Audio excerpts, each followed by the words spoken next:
Se estás entregue à dor, perecendo sem luz, carregando o peso a mais, o pecado conduz.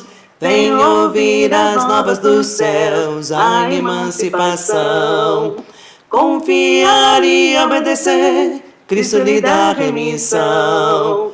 Olhe a rocha põe, anda lá do Redentor, mansão à vista, chama nosso Senhor, aceitar salvação. Confiar e obedecer, Cristo lhe dá remissão. Tantas vezes negou a Deus, rejeitou seu amor. O carinho dele terá, ele tira da dor. Vem seguir o nosso pastor, água mansa provê. Alegria eterna também, se confessar sua fé. Olhe a rocha põe, anda lá do Redentor, mansão à vista, chama nosso Senhor, aceitar salvação, confiar e obedecer, Cristo lhe dá remissão.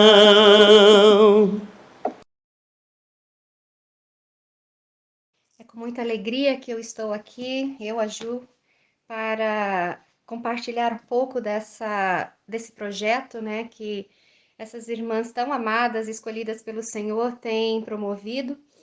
E é um privilégio para mim estar aqui com vocês, e eu gostaria de estar trazendo uma pequena reflexão para vocês. E a gente vai ler o texto, um versículo lá em Lucas capítulo 6, versículo 46, e Jesus diz assim: Por que vocês me chamam Senhor e não fazem o que eu digo? Bem, vamos à nossa reflexão. As pessoas que seguiam Jesus, elas tinham um problema. Não era o problema da presença física nos templos ou nos lugares públicos, porque elas estavam lá para ouvi-lo. Não era o problema da curiosidade, pois queriam ficar para ver e ouvir, né, o que Jesus tinha para fazer e para dizer. Não era o problema de ter um sentimento positivo em relação à pessoa de Cristo. Sem dúvidas, essas pessoas se alegravam e se até maravilhavam dos milagres que viram Jesus fazer. De fato, suas palavras e até a forma de viver era fascinante. Tão fascinante que atraía multidões. No entanto, o problema das pessoas a quem pertencia o senhorio dos seus corações. E não demorou muito, né, para Jesus adereçar esse tipo de problema.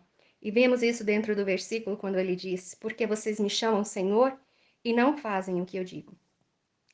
Verdade seja dita, nós não gostamos de estar debaixo da autoridade de alguém porque isso implica em humildade e em obediência.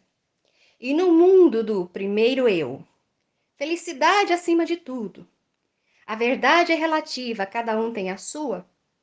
O conceito de abrir mão do nosso direito de escolha própria pode ser algo extremamente ofensivo e desafiador, porque o senhorio ou a autoridade de alguém sobre nós remove o direito de escolha daquilo que achamos ser o melhor para nós. E isso não é novidade. Percebendo que as pessoas que estiveram com Jesus tinham problemas similares, apesar de terem circunstâncias diferentes. Aquelas pessoas viviam debaixo de um sistema romano opressor e cruel. E elas estavam cansadas da submissão e do sofrimento do regime do qual elas viviam. Aí daí aparece um homem super interessante, fazendo coisas incríveis, para depois também ser chamado de Senhor? Acho que não. Isso não serve para mim, Jesus, na cabeça de alguns. Mas a verdade é que não importa a situação ou a época, para um homem é difícil se render e se entregar o controle da sua vida para alguém, principalmente alguém que ele não conhece. E Jesus, sabendo disso, ele nos traz uma bela e uma forte palavra capaz de acessar o nosso senso crítico de discernimento e também de escolha. E lá em Lucas, no capítulo 6, versículos 47 a 49, ele diz assim: Todo aquele que vem a mim e ouve as minhas palavras e as pratica, eu vos mostrarei a quem é semelhante. É semelhante a um homem que, edificando a sua casa, cavou, abriu profunda vala e lançou o alicerce sobre a rocha. E vindo a enchente, arrojou-se o rio contra aquela casa e não a pôde abalar, por ter sido bem construída. Mas o que ouve e não pratica é semelhante a um homem que edificou a sua casa sobre a terra, sem alicerces, e arrojando-se o rio contra ela, logo desabou e aconteceu que foi grande a ruína daquela casa. Jesus não é o tipo de mestre, tipo pegar ou largar. Ele não operou milagres, né? Porque para a vida daquelas pessoas fosse mais fácil. Mas para que através desses milagres ele provou o seu senhorio e mostrou também a sua compaixão na vida de cada uma delas. Ele não prometeu para ninguém que segui-lo seria um sinônimo de prevenção de desastres causados pelas fortes ondas da vida. Mas ele disse: construa toda a sua existência em mim. Só eu dou conta de ser rocha para sustentar a sua existência. Então, que constrói a sua vida confiando em si mesmo, ou pensa estar no controle dela, ou da sua própria sabedoria, perderá tudo, porque sem a fundação que é Jesus, tudo vem à ruína e grande é a queda. Então, minhas queridas, já que todas nós estamos sujeitas a isso, a minha oração é que jamais venhamos a recusar o senhorio de Cristo em nosso coração. E vamos pedir a Ele forças para rendermos o controle que achamos que muitas vezes temos para as mãos dele, porque Ele é o Senhor.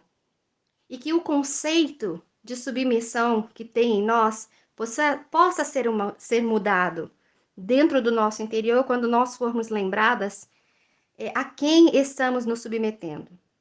É o Senhor Deus, o único que é a verdadeira rocha na vida das suas filhas amadas.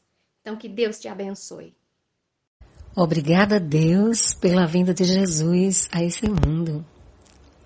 Que palavra maravilhosa que nos fortalece, que nos motiva e que nos mostra, nos lembra que Jesus é a nossa força, é a nossa rocha.